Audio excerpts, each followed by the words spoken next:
Indonesia bikin Twilight Zone atau apa ya? Black Mirror. Atau yang Del Toro tuh di Netflix juga. Del Toro. Iya, Guillermo del Toro yang ya udahlah gitu ya. Night Gallery juga gitu ya. Jadi Amazing Stories, Alfred Hitchcock Presents.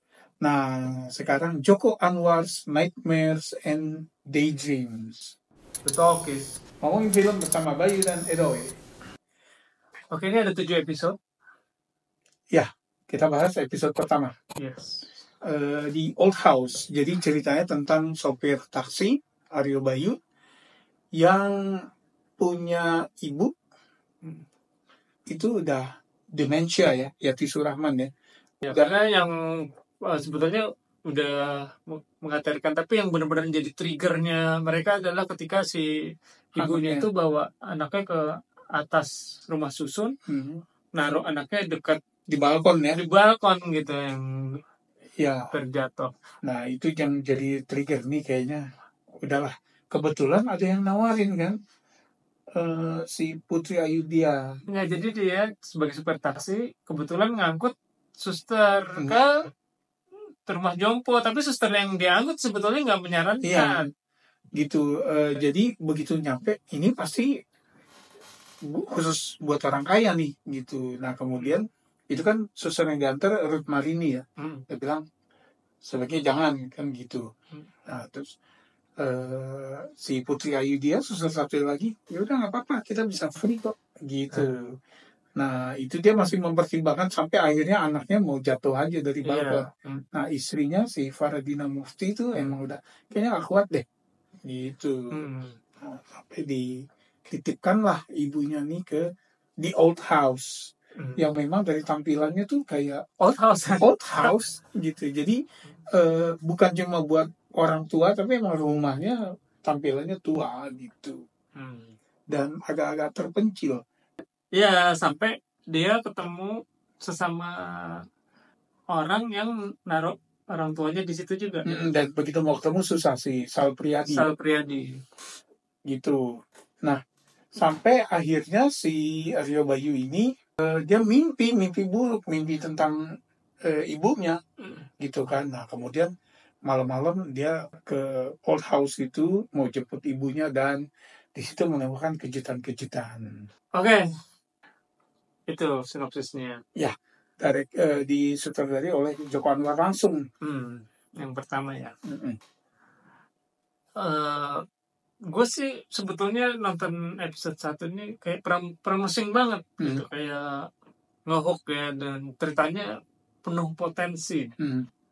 Ada potensi lah, wah ada sesuatu yang salah nih di rumah ini, tapi apa gitu yang membuat gue sebagai penonton tuh pengen tahu gitu. Kalau lo gimana? Oh iya, ini kan kita pernah ngomongin film ini ya, project Netflix, yang ini salah satu yang kita tunggu-tunggu gitu kan. Menjanjikan banget ini, apa segar kan. Nah episode 1 itu memang kalau buat gue menarik. Gue sempat baca komentar bahwa at least komentar-komentar yang gue baca ya, banyak yang mereka nggak suka sama episode 1 ini. Jadi ketika mereka bikin kesimpulan satu season, beberapa orang memilih episode 1 ini sebagai yang terburuk. Nah, gue nggak berada di kelompok itu. Oke. Mungkin mereka nggak suka karena ngerasa CGI-nya kurang, terus practical effect-nya juga kayak dianggap campy gitu, murahan kali ya. Iya, kalau gue maksud gini, CGI kurang, gue nggak mau pakai excuse budget terbatas, dan lagi ini Netflix kan ya. Tapi maksud gue untuk film kayak gini, CGI itu buat gue doesn't make or break a movie. Same. Ya, gitu gue pun begitu. Ya, jadi gimana ceritanya, gimana lebih ke storytellingnya ya, bagaimana pemaparan cerita itu. Ya, gue rasa orang-orang yang kritik CGI ini pada saat nonton Godzilla -1 yang menang Oscar Best Visual Effect juga bilang, visual effect-nya cupu. Mungkin orang-orang yang sama bilang gitu. Kok kayak karet gitu.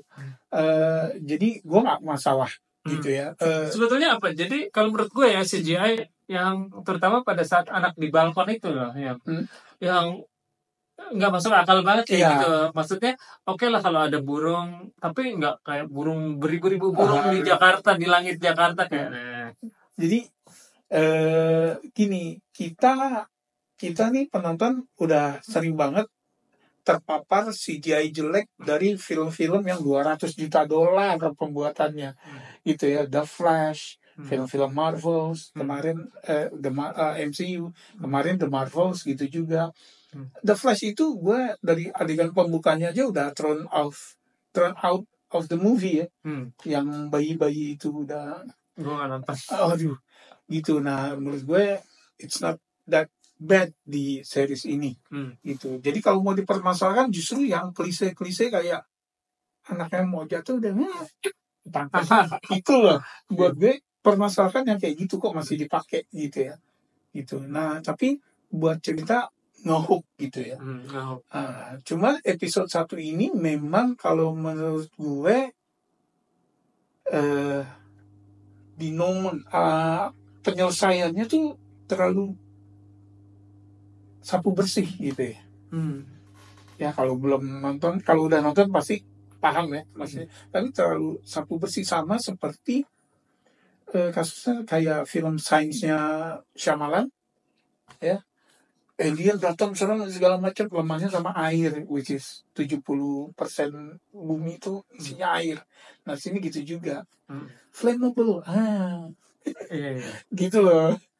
Kayak cari yang gampang apa ya gitu. Dan kayaknya ya udah sapu bersih aja gitu ya. Sementara itu juga ya kalau kita mau ngulik secara detail ya, misalnya kenapa nggak diperiksa orang tua yang lain di panti jompo itu gitu ya, nggak ada. Terus kenapa si Sal Priadi gampang banget ditangkap ya, jadi dilumpuhkan gitu, kenapa gampang banget. Terus proses yang ada tuh di ending yang mungkin spoiler kalau belum nonton, tapi kenapa itu dengan mudah aja gitu loh. Iya. Bahwa orang-orang yang di situ kan udah semua pengunjung di situ sama penghuni di situ udah mengalami proses yang dialamin Sal Priadi itu ya. Iya. Berarti kan gampang prosesnya.